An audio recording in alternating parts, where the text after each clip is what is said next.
Welcome back to the morning show here on the Arise News channel. Let's go back to our main story of the day. A team of soldiers on Wednesday morning rescued the Oba of Lagos, Rewanu Akiolu, from angry protesting youths who invaded the palace and attempted to burn it down. The desecration of this monumental Yoruba traditional institution is a condemnable act, many Yoruba persons insist. Let's take a look at that report showing how it all started. Reform the police! Reform the police! 2 weeks ago, angry Nigerian youths trooped onto the streets of Lagos, Nigeria, to declare a peaceful protest against police brutality. The angry youths tagged their protest #EndSARS, and that hashtag really went viral on social media, locally in Nigeria and internationally.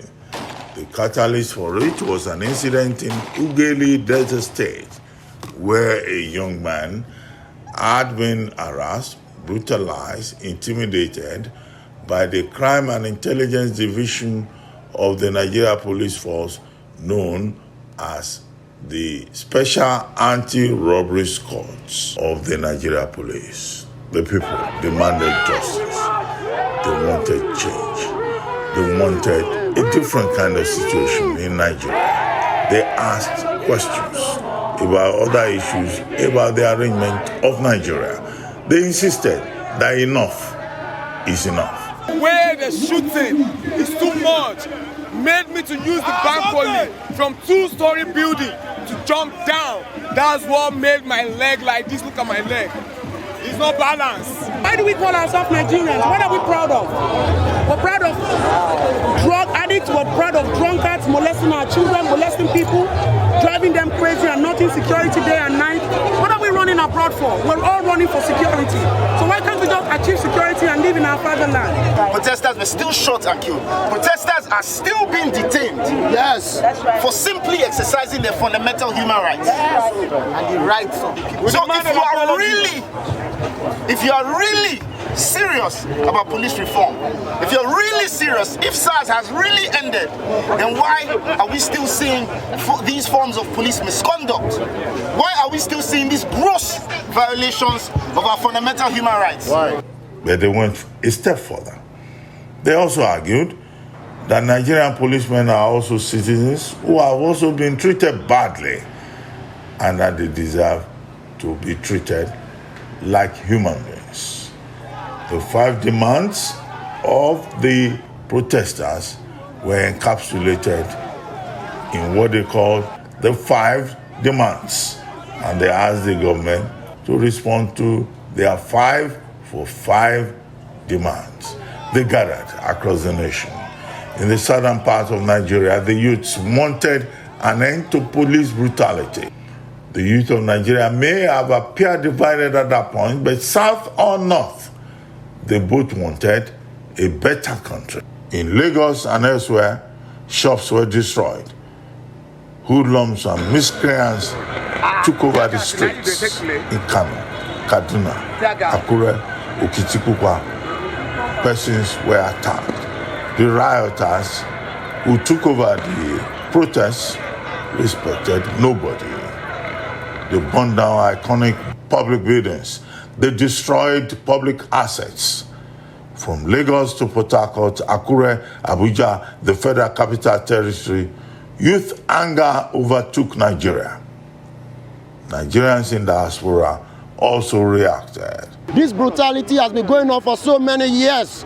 Long time ago, Buhari must resign or address Nigerians and redress this, to give a solution in Nigeria. Since we got independence, for 60 years, we don't move to nowhere.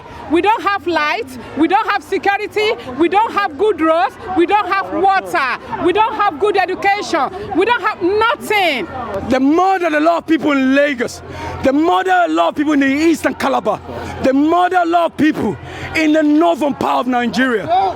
Where is the apology from the UK government to what they did to us?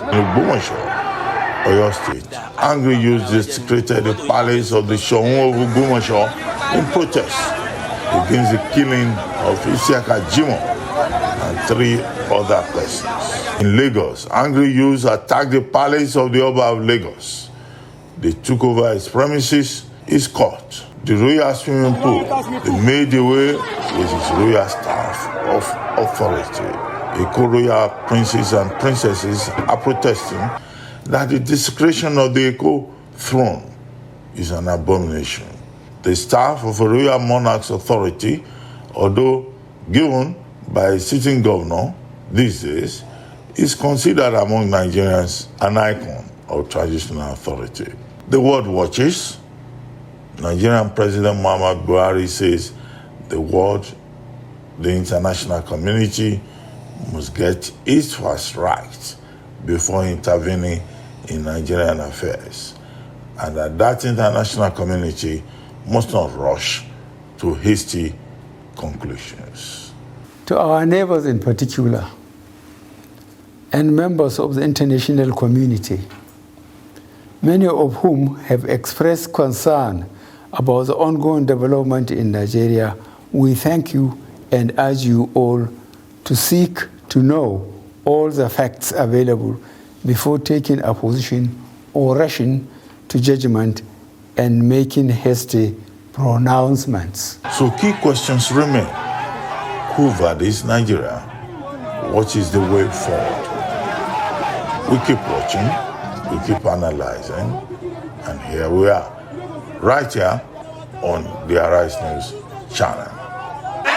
Reform the police! Reform the police! Joining us now to speak on this, Royal Highness Erelu Kuti IV of Lagos, Erelu Abiola Dosunmu. Good morning, Erelu Abiola Dosunmu. Good to have you on the morning show. Good morning. Good morning. Good to have you. Good morning, Ruben. Yes. Nice to be here. Yes, thank you very much. It's a pleasure to be here. Thank you very much. Good morning. Good morning. How are you? Yes, Thank we're you. good. My colleague's name is Kachi. Ophia. Madam. Hello, Kachi. Yes. Thanks for joining us on the show this morning. Nice to be here. Thank you very much. It's a pleasure. Okay. Pleasure, and thank you what do you make for the of opportunity. Yes. What do you make of what is going on in Nigeria at the moment? We'll come back later to the issue of Lagos and how Lagos is affected, how Lagos is the epicenter of everything, and Lagos is the city where you are the Queen Mother.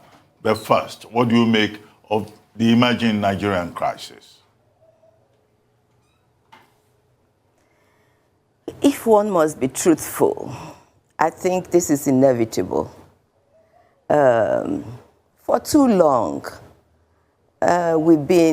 most of us, we've been sitting on the fence, hoping that it will get better. And with time, it will get better. But unless you work at it, and you make serious, deliberate, sincere effort, it never gets better. It never gets better. But you know, with our children, they don't have our patience. They don't have our tolerance level. And when you are pushed to the wall, you will react. I mean, you can see everybody is suffering a whole lot of deprivation. And these kids have no tolerance. Therefore, we must go quickly to the drawing board, really find out the root cause of all these problems, and take action. And I am so glad the leadership of this country says, look, I have heard you loud and clear, because I think it's clear to everybody that there is a problem. And we really, seriously, this time, must jump to, take action, plug all the loopholes. Rome is not built in a day, but serious effort must be seen to be taken to alleviate the sufferings of the people. You know, it has to come to the heat. Almost 1 year, both the rich and the poor, we've been on the fence. Nothing is happening. Even if you have tons of money and you keep digging into it, of course, soon you will reach the bottom.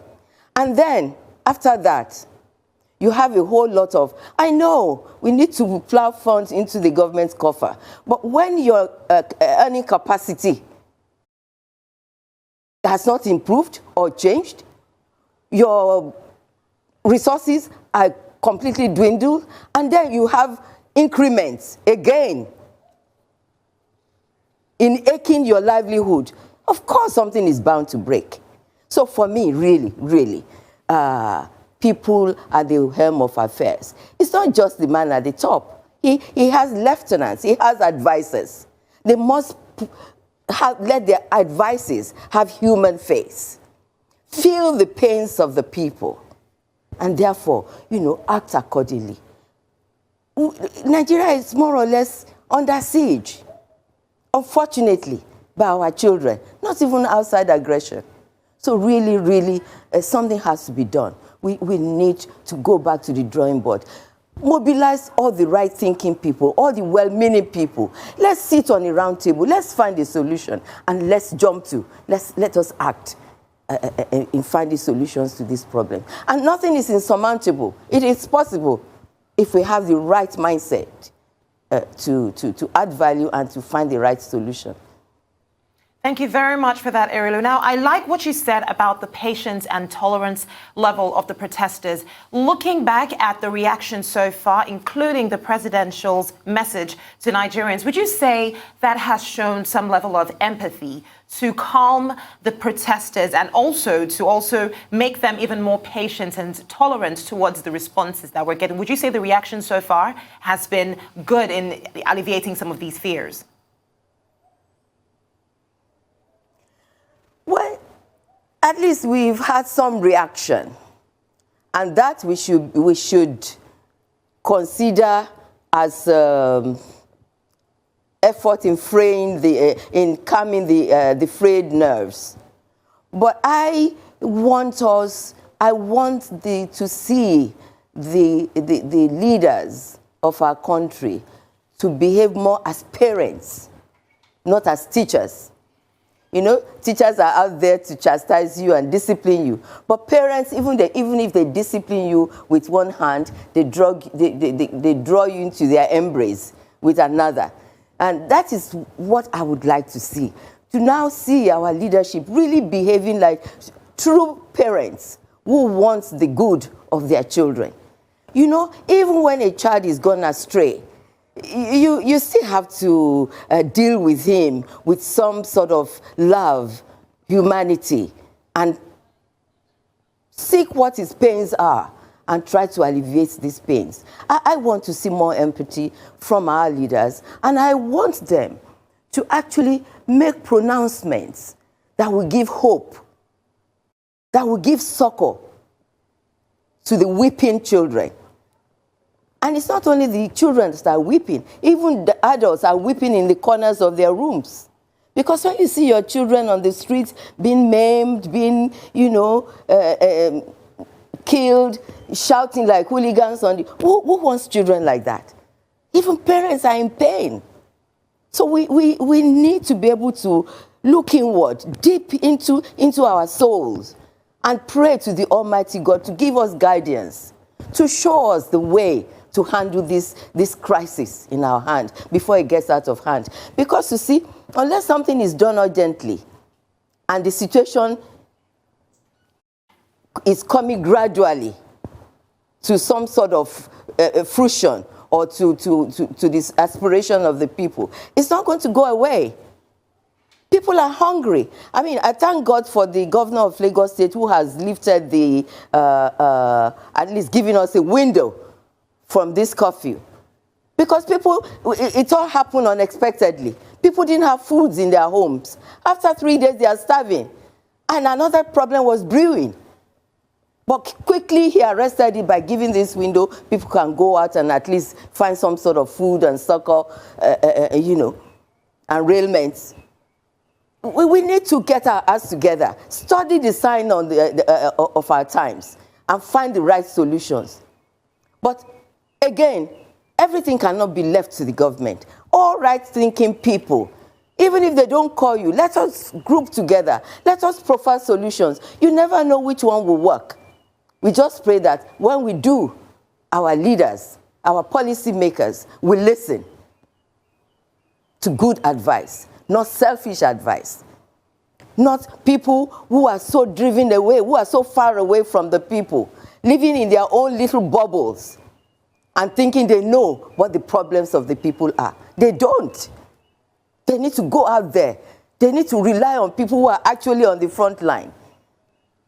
They need to sort the advice. Okay, look, we're talking about traditional rulers. Every day they are crying. We want to be part of what is going on. We want more responsibilities, even when they give advice. It's only the major traditional rulers who have access. Those who are actually right there, deep in the hearts of the people, do they have access to be able to give advice?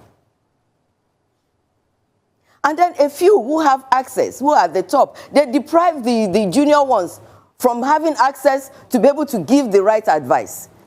So the whole system needs to be overhauled. And the governance should really be for the people and by the people. Not by revolution, not by fracas, but in reaching out to all the nucleus sections of our society. Because you never know who will give you the right advice. But I can assure you, those who are living at their doorsteps are the ones who really know where the shoes are pinching. A lot of us, you go out on a daily basis, and you know, you go out with a purse full of coins, and you come back empty, because people are looking up to you. And if you have a kind heart, you have no choice but to give out whatever you have, just to alleviate that momentary problems they have. It doesn't make much difference. Maybe a momentary succor, but we need to be able to do much more than that. Really, all hands must be mobilized. All hands must be on deck to salvage Nigeria and the future of our children. Erelu, let's talk about Lagos. You are the queen mother of Lagos. In the course of the protests, so many people suffered collateral damage. And one of the victims, as we said in the introduction to this program, was the Shoun of Ogbomoso, but also the Oba of Lagos, Oluweko, Kabiyesi Rewan Akiolu, the Oba of Lagos. And the Eco princes and princesses. They've now said, well, one major issue for them is the fact that the royal staff of office, the staff of authority was taken away. And they've given an ultimatum, 24 hours. And they've asked the young man who usurped the throne of the Oba of Lagos to return that staff of office within 24 hours, or else there will be consequences. What's your reaction to that? And what is that or else all about from the ruling houses? What are the consequences that will happen? Because these young men, apparently, they do not respect anybody, whether king or plebeian. You know, I don't know if you've seen my release. I mean, it's natural that, you know, everybody is angry and tempers are high and we are driven to make pronouncements. But my position as a mother is I've appealed to the people who took it away. And I know, without any threat, without too much effort, mark my word, the person is going to come back and bring the staff back and beg for forgiveness. Willingly, that person is going to bring the staff back. I can assure you of that. It will bring it back. And without any effort, without any strife. We are not going to take the law into our hands. We are not going to kill our children. But I can assure you, good counseling and the memories and the strength of our ancestors will direct him. Because you see, I always say, Lagos was forged with the water and blood of peace, accommodation, peaceful resolution of conflict. That peace exists here. That's why it's buoyant. That's why people can make it a home. and that peace would prevail, and these young people will have a rethink, they will realize their folly, and they will come back, cap in hand, begging for forgiveness, and they will return that staff of office. Okay, of the Erelu, King of Lagos. I want to agree. I want to assume that, as obviously you've seen how young Nigerians have reacted, you know, the hoodlums and the thuggery and the looting and the arson, and how angry these youths are.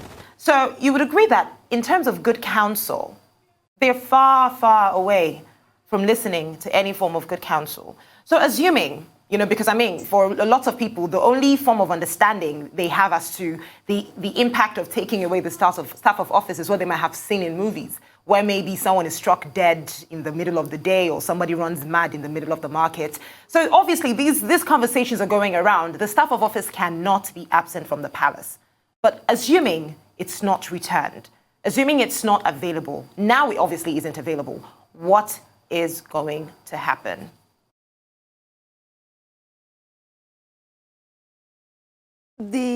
First of all, I can tell you, we have staff of office and we have ceremonial staff.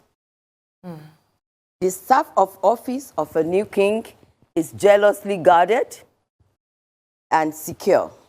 And we have ceremonial staff that we carry everywhere. Unfortunately, that was what they had access to.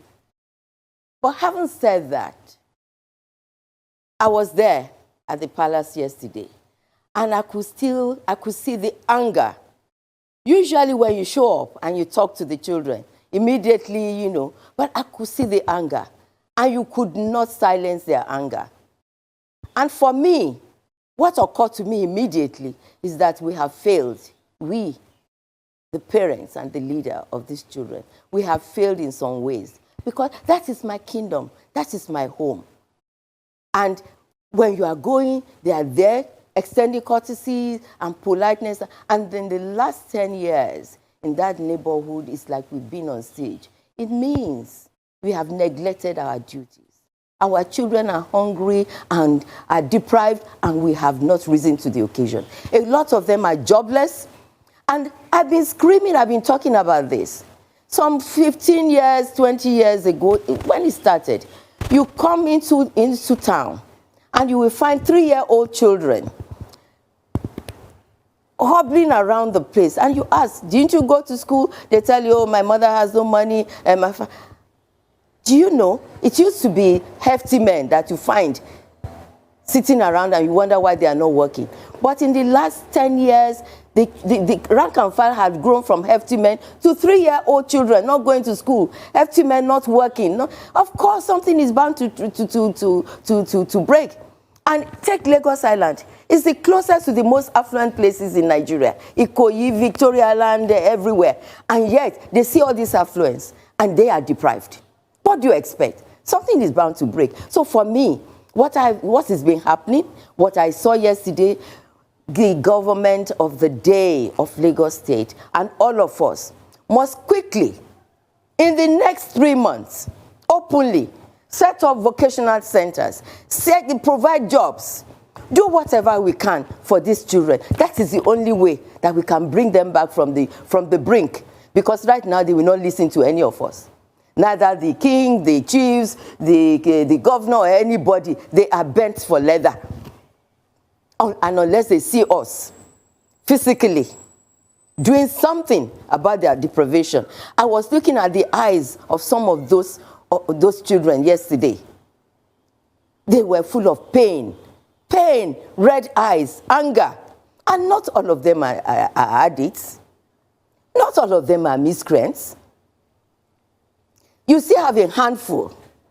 Majority are rubble-risers. But to have majority, you have a handful.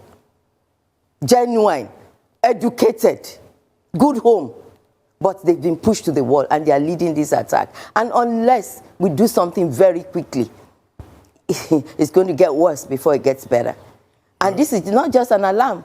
So that's why I'm saying that we should really, our approach in handling this should be more of a parent with human face. Well, Erelu, we really need to do that. yes, it's good you brought up the point about leadership. You just talked about the failure of leadership. Will you then go further and agree, maybe perhaps, with the view expressed by some people, that the Oba of Lagos, Olowo, is an unpopular king? Because you will expect that if he was a popular king, nobody would dare attack his palace. And if you look at what has happened in Lagos in the last few days, you see that persons have been targeted. Asiwaju Bola Ahmed Tinubu, who has been demonized.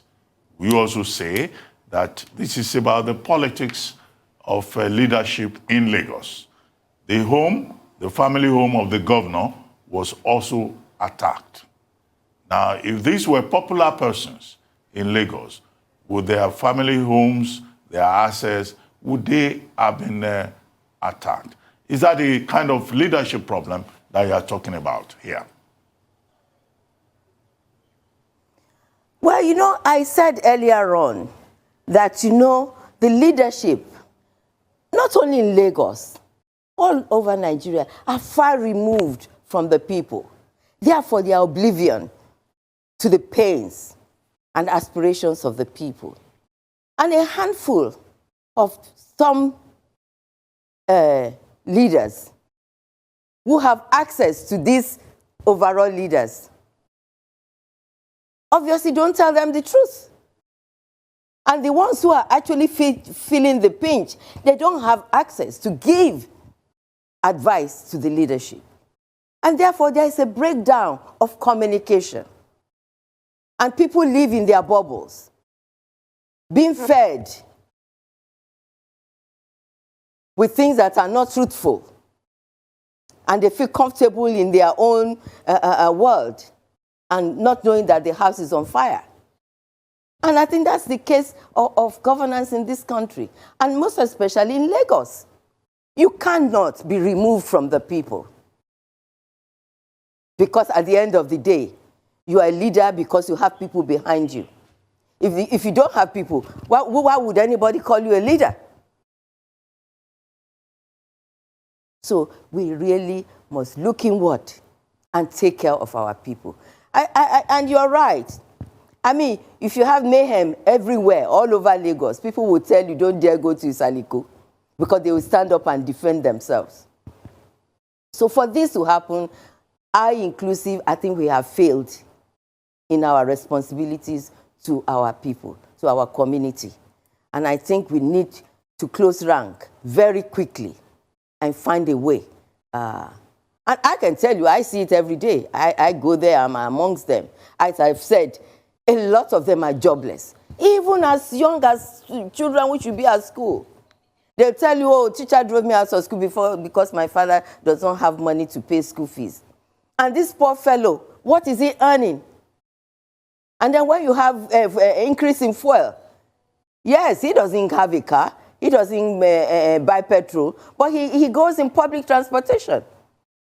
So once you have an increase, then of course the public transportation increases the fare, and then these people are now the beneficiary of this hike in prices. And then these are people who have not been able to eat even 2 meals, even a full meal in a day. Where do you expect them to find money? So, of course, they're going to hold us at ransom. They're going to go on the rampage. Well, Erelu, I see. For instance, Lagos Island. They didn't touch any building. They only went to the palace. That's a significant message to all of us, that we are going to strike in the heart of your place. So all of you, you better sit up. You know? Erelu, I see you've given me a very diplomatic answer. I gave you specific names, and I wanted you to comment on those names, but, you know, I get the innuendos. Look, my dear, I'm a mother. I'm a peacemaker. Those who are guilty know they are guilty, but at the end of the day, it's not a one-man problem. Neither are two. It's a problem for a lot of people. A lot of people who keep these people in their cocoon and tell them all is well. But they themselves must reach out to the people, to some of us who are there, who witness their sufferings every day, who through our own meager resources are helping these people, who every 9 days, with our own hard-earned money, feed them. Whatever palliatives are sent, we give to them. We continue to give them palliatives. But we are the people that are close to them, those who have more resources. They tell the government that, oh, the people are okay. They are not okay. And people in government, whether it's Ashiwaju or our governor or our obas, they just need to come down to us and find out what the problems of the people are. And we need to do it urgently. And like, as I said, look, Isaleko especially, right next door, we're stuck between the lagoon and the most affluent parts of Nigeria. And yet, most of my people live below poverty line. I keep writing it to, I keep saying it to everybody who cares to listen. I have sent so many proposals to government. It looks like we lost the audio connection there. She's still on the screen, but we lost the audio connection. Well, we'll take a short break. Yeah. When we return, the conversation with Erelu Abiola Dosunmu will continue.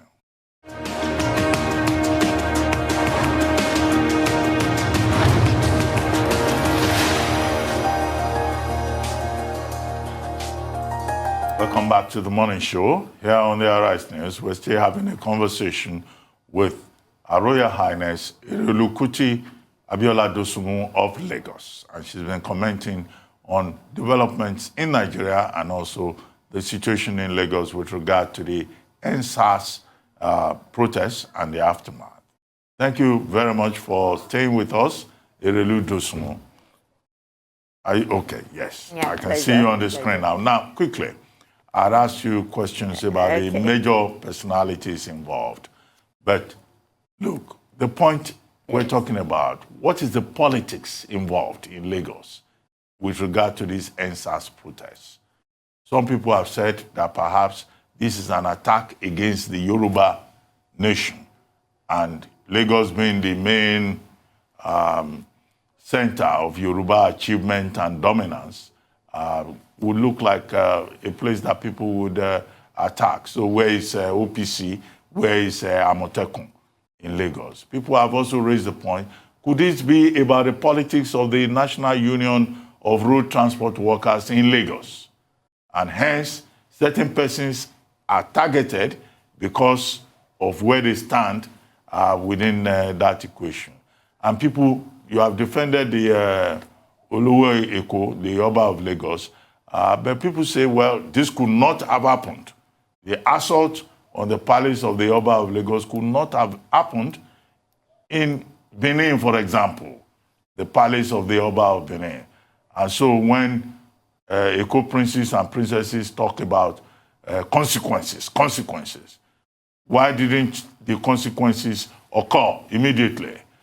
Because in Yoruba mythology, we have heard stories about palaces that could not be assaulted. Or is it just about Lagos and, the jollification of the mythology of Lagos that we hear about? You know, you have asked so many questions in one sentence. But, let me put it this way. We have a Yoruba proverb that si ogiri obalani, alangba ole ko sibe. That is, if there's no crack or a window, miscreants will not get into your home. Yes, politics of Lagos. Unfortunately, it's part of it. The leadership of the politics of Lagos is part of the problem. The insincerity of our politicians and the insincerity of our leaders. We neglect our duties. You know, I am not out here to defend anybody. As I said, most of us have failed in our duties towards the lead in Lagos. The traditional institution, the political institution, we have failed. And what I am saying is our leadership in all facets have been living in their own bubbles, in their own little cocoon, deceiving each other, not giving right advice. And this is what has brought us to where we are. But I am assured of one thing with all that is happening, that politics in Lagos will never be the same. You know, you have to know the nature of people, and their leadership must rise within the rank and file of the people who know their people, who will understand their aspiration, who will feel their pains. Most of our leadership in Lagos are far removed. They've never really experienced life of the grassroots of Lagos. It's like they were flung up from nowhere, and they are lording it over us, cutting away the resources that we should use for development and for the aspiration of our children. And unfortunately, a handful of us are also in bed, aiding and abetting this. And we all know them. But I guess the only way... No, we don't know them here. Most effective. Madam, we don't know them. You want to mention their names?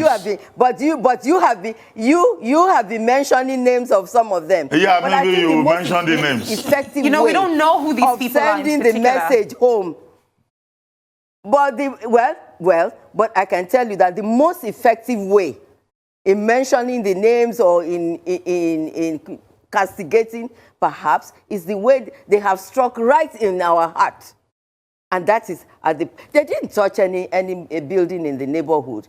They went straight to the palace. And I don't think there can be a stronger message to the ruling elite. That if something so sacred can be that easily attacked, that all of us, we should watch out. So for me, it is a pity that the home of my ancestors, what I stand for, the people who have made Lagos into what it is for all Nigerians to come in and drink in this well, this nucleus that formed, that was the amalgamation of the greater Nigeria. A great city could be so brought to its knees, because there isn't any other way they could have done that than to attack that revered seat of my ancestors. All of them are lying around there, and they went in there and desecrated it. If they have gone to the governor's house or even the state house, we wouldn't have felt it this way. And I think we should not allow the message to be lost on us. Yes, they have desecrated that place, but for them to be able to walk into that place easily and brought us to our knees, I think the lesson should not be lost on us. All right. Thank you very much for that, The lesson should be that our children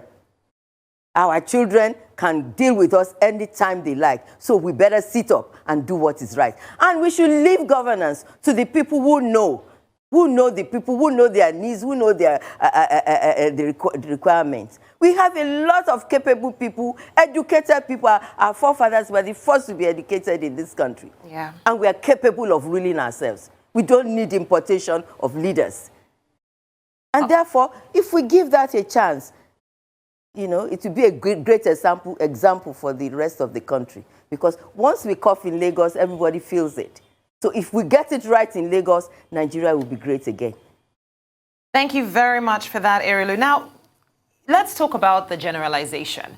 You know, this is, just before we wrap this up, generalizing some of these issues. Don't you think it's time that we start holding specific people accountable? Because it's the generalization that makes people go out on a spree, attacking everywhere, because nobody is sure where or what. Another thing, and that's not to justify the attacks, by the way, And finally, with regards to the fact that you said this is an important building, this is an important monument, with this, would you agree that at this point in time, if there isn't any specific consequence or fear, people can just walk in and desecrate whenever they feel like because they know nothing is going to happen? Exactly. That, of course, there'll be consequences. I mean, you know, the governor was there yesterday and he assured and promised all of us that the perpetrator will be found out and they will be dealt with because it's a very dangerous trend. Yes, they are suffering and all that, and all of us must rise to the occasion and alleviate their sufferings. But bad behavior cannot be condoned. That is not the answer. I mean, SARS started with peaceful protestation, and we all understood that, and we got the message. But for people to go on the rampage in wanton destruction of things that can add value to their lives, I think it is unforgivable.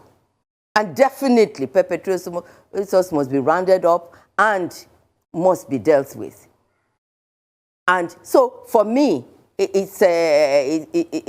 all hands must be on deck. Perpetrators must be dealt with because this is a dangerous trend which we must not allow to reoccur. But also, in making sure that does not happen, we need also to alleviate and meet the aspirations of this rampaging youth. A lot of them are misguided. A lot of, you know, this is led by a handful of people. So if we rise to the occasion, we can nip it in the bud. Because the majority just want to have a decent means of livelihood and food on the table and be able to take care of their children. And if really, you know, you hear about sums of money being carted away, being squandered, a fraction of this. Can you imagine what it will do to the lives and the livelihood of these people? Just a fraction. So it's between the egg and the chicken, but we need to handle the two situations properly, effectively. And like I always say again, with human face and milk of human kindness and the fear of God. It is so important that really our leaders, all of us, we really must sit down and have a change mindset for good. We need to be able to start thinking of adding value to Nigeria. Not just, Nigeria is an orphan. Nobody cares about it. Nigeria is a beautiful country, especially made by God, endowed with so much. But she has become an orphan. Everybody wants to take away from it, not plowing anything back. How can it move forward? It's not fair. Our ancestors didn't start this way. And we cannot ruin it in our own time. Who cares to listen? I hope they will listen. But all of us should rise up and do something about it too. Thank you very much, Your Royal Highness, the Erelu of Lagos. I hope that the authorities will listen. Thank you. The people will also listen. Thank you very much for joining us this morning on The joining Morning us. Show. Thank you.